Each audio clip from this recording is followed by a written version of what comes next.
Okay, I'm getting ready for work right now,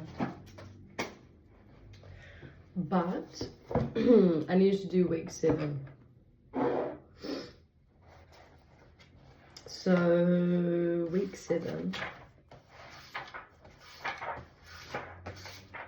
I feel like I haven't been, like I said, I'm pretty sure I said in week 6, I haven't been following this, but I still feel like I'm on the journey because it's done something for me. It's just I've got a lot going on in my head right now and a lot of changes happening and desires happening internally that haven't matched externally yet. So I've been working toward kind of slowly bringing them into reality, which has ultimately come from the reflections that I've done throughout this journey with this book. But this has kind of gone on the back burner. Like I haven't really done any exercises. I've done a couple for week 7. I don't really feel like I'm thinking about the artist's way heaps like I was from weeks 1 to 4. And yeah, I'm feeling like distracted with other things, but they're not things that aren't in alignment with me. They're things that I'm wanting to put into alignment for myself. So anyway, week 7, I didn't actually read until like Friday. So can we say I did week 7? Kind of. Because I did some things in it without even realizing that was going to be asked of me, which was pretty cool. But did I do my morning pages? Oh, did I do my artist? Wait, yeah. How many pages did I do morning pages? Wow. How many days did I do morning pages this week? Not every day. I can't remember. I think maybe it was 5. I've been having a hard time feeling the motivation to do them, to be honest, which I thought it was going to be the opposite way around. I thought it was just going to get easier, and it did for a while. It did from like weeks 2 to 5. I was like, I'm excited to wake up, and the first thing I'm excited to do is my morning pages. And now I've gotten in the habit where I'm like, oh, I'll just do this first, or just do that first, or I'm really tired or something like that. But I am trying to show up. If I haven't shown up, it's because I've either had a really terrible sleep and I've got somewhere to be. Well, that's generally been the issue, to be honest. It's usually if I've had like a really shit sleep and I wake up and I have somewhere to be early in the morning and I don't have time, like I don't want to dedicate an extra 30 minutes of my time to wake up earlier to do the morning pages. And then I didn't do them in the evening either to make up for that, which is kind of what I wanted to do, but it is what it is. I did them this morning. It's not like I'm like completely neglecting them. I just say the motivation has slowed down. Like it's taking more work for me to get up and go, okay, I've got to do the morning pages, fuck, I've got to say something and I've got to keep it going for 3 pages and all this stuff. Like now it doesn't really feel like there's momentum behind me. It feels like I'm dragging myself out to do it, but I'm doing it.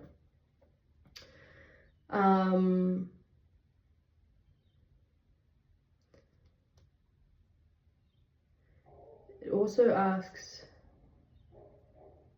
have you allowed yourself to daydream a few creative risks?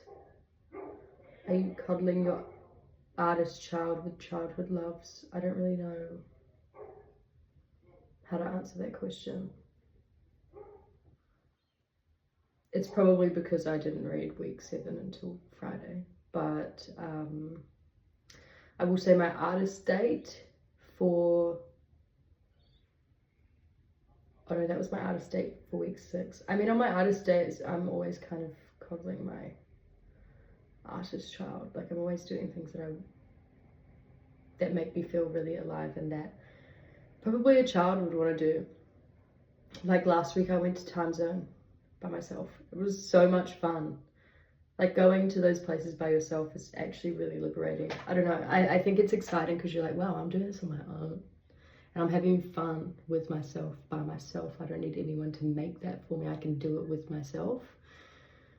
And I felt really independent to be able to create that feeling on my own without needing anyone's like contribution for me to have fun. It felt quite empowering, to be honest. I was just playing a bunch of games. It was great. Yeah. Anyway, next question. Did you do your artist date this week? For week 7's artist date, I did.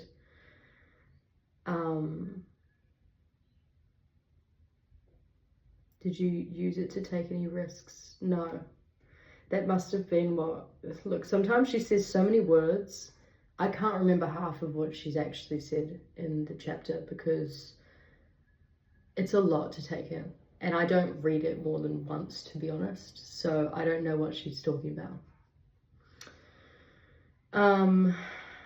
But I did go on my artist date this week. I generally, like I said, I go on them on like Sundays. So I'm turning into the next week. And it was really nice. And it actually connected with what week 7 was asking of me, which was fantastic. I hadn't read it yet, and I had already booked in to go to this bathhouse because I was like, okay, I ended up getting a cold this week, so I took some time off to look after myself, and I was like, okay, I'm gonna go to a bathhouse. Like, I'll make that my artist date. That sounds really nice, you know, looking after my body, giving myself what I need. So I did that, and then I booked that in, and I was reading the tasks on Friday. I was like, shit, I'll try and get some of the tasks done over this weekend before it goes to week 8. And it says, take yourself to a sacred place, a church, library, grove of trees, and allow yourself to savor the silence and healing solitude. Each of us have a personal idea of what sacred space is, which I thought was perfect. I was like, wow, I literally just booked into the most like sanctuary-like place ever. It's a bathhouse. You have to whisper. It was so nice. It was my first time doing an ice bath as well. That was really painful, but it was just nice to challenge myself, and it was lovely. I went to the magnesium pool, I went to the steam room, I went to the sauna, I did red light therapy. It was so nice to do that. So yeah, it was just cool because I was like, shit, I'm already doing these things, so it's like I'm on the artist way intuitively without even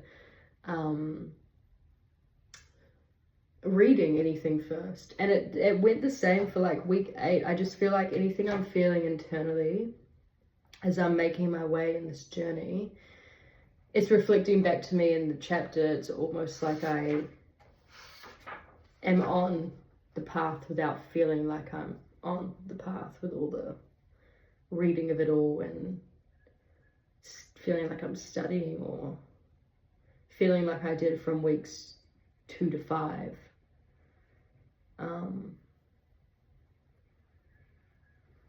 Yeah, there was something else as well where I was like, oh, I've already done that. Oh no, maybe not. There are tasks in here that I said I was going to do and I haven't done, so I'm thinking like, this is a book that you can 1000% pick up again and do again.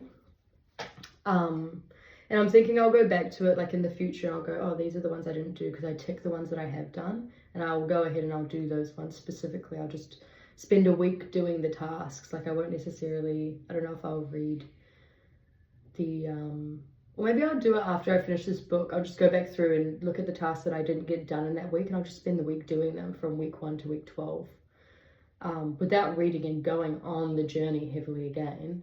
Because I feel like it's something you can pick up wherever you're at in your life and learn something completely different, or approach it completely different than the first, second, third, fourth time you pick it up. I'm really looking forward to doing this multiple times in my life. Genuinely. I just feel like I'll get something different out of it every time. Like I think it serves you, and I often think to myself like, oh, am I doing this journey the right way? But there is no right way to do the journey, and I'm always kind of reminded by that.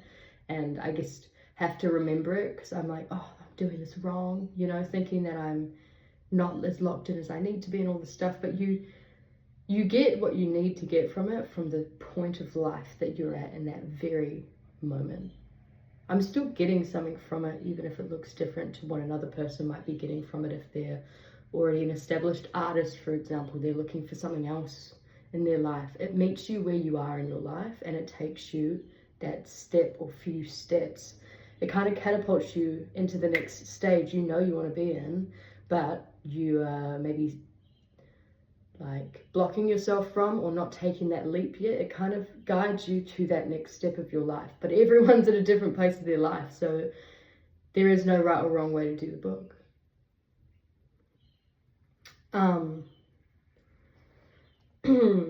So another task that I want to talk about that I loved here, and I actually want to do it more often just for fun, is give yourself time to listen to one side of an album. I think the book's quite old, so there's no one sides anymore. But you may want to doodle as you listen.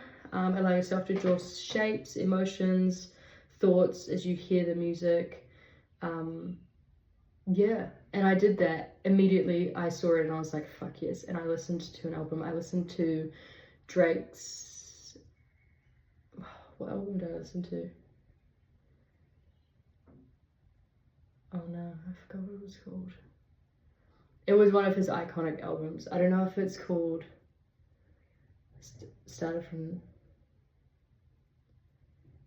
the Bottom, or is that just a song? Anyway, I listened to that album. It was so cool, and I drew a bunch of every song had a different vibe to it, different colors, different shapes.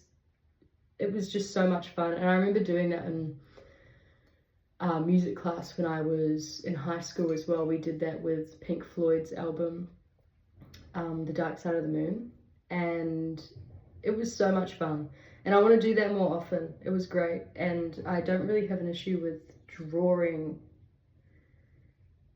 Something that I've learned over time, the more art and the more drawing I do, that I very easily, a feeling will come up, a situation will come up, something will come up where I'll listen to a song and I can see what it looks like in shapes and in colors, and I think it has a word for it, but I didn't know I was capable of doing that until I guess tapped into drawing my emotions and how I was feeling. So I really enjoyed like tapping into the song and doing I call it intuitive art. It was so much fun. So I'm looking forward to doing more of that. What's the time, actually?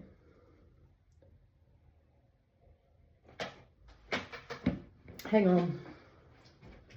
I also got this desk. Okay, no, I'm fine.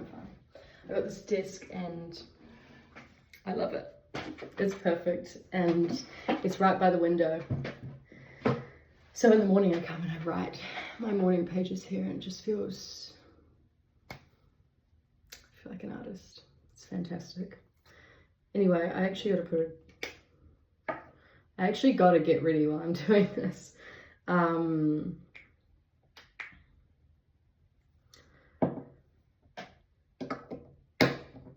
So, did I experience a synchronicity this week? I think that the synchronicity that I can think of, the biggest synchronicity was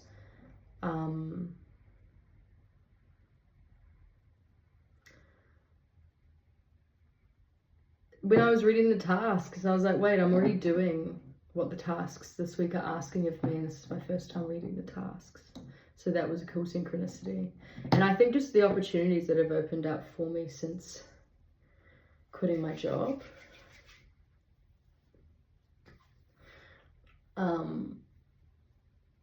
It felt like synchronicities, because it's just felt like as soon as you close the door on one thing, it makes room for other things, and things that did not feel as easy before, I was tossing up and turning, now just feel easy, like I've already found work.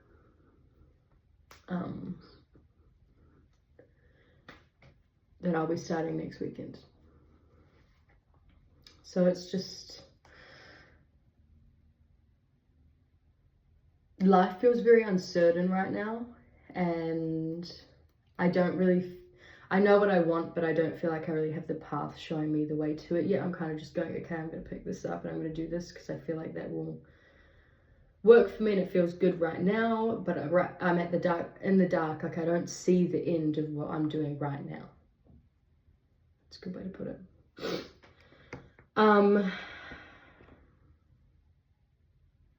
So yeah, little moments like that feel like synchronicities to me. Were there any other issues this week?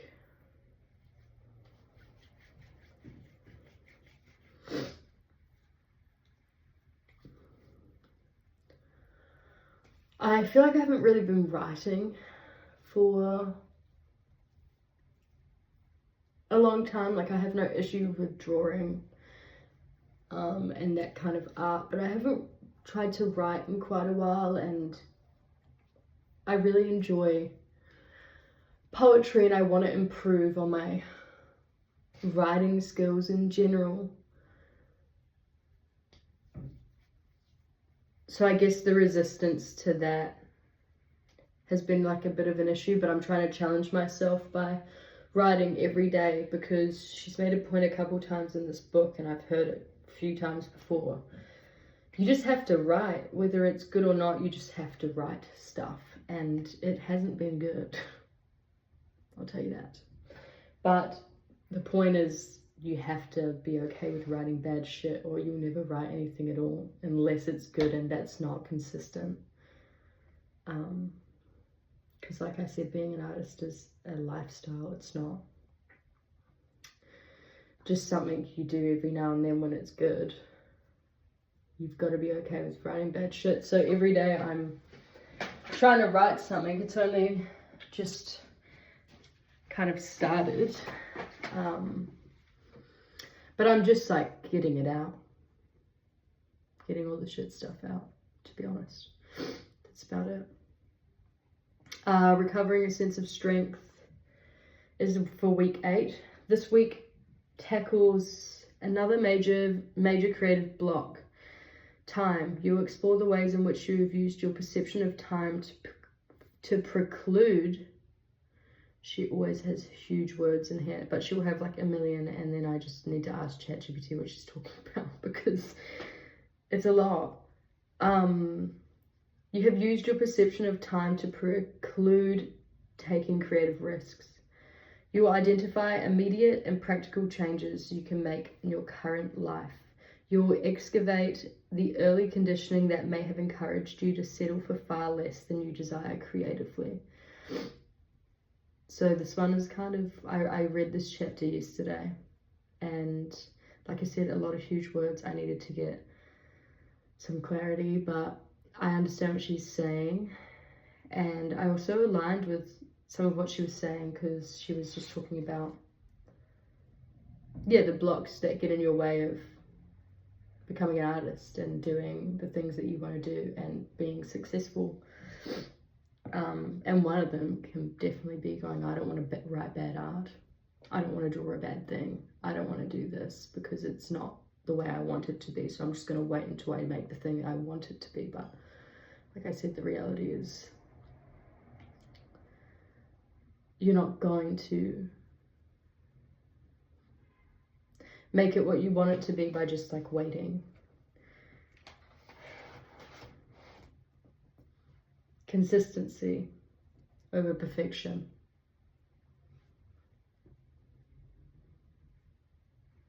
Consistency over good art. Anyway, that's all from me. I gotta go.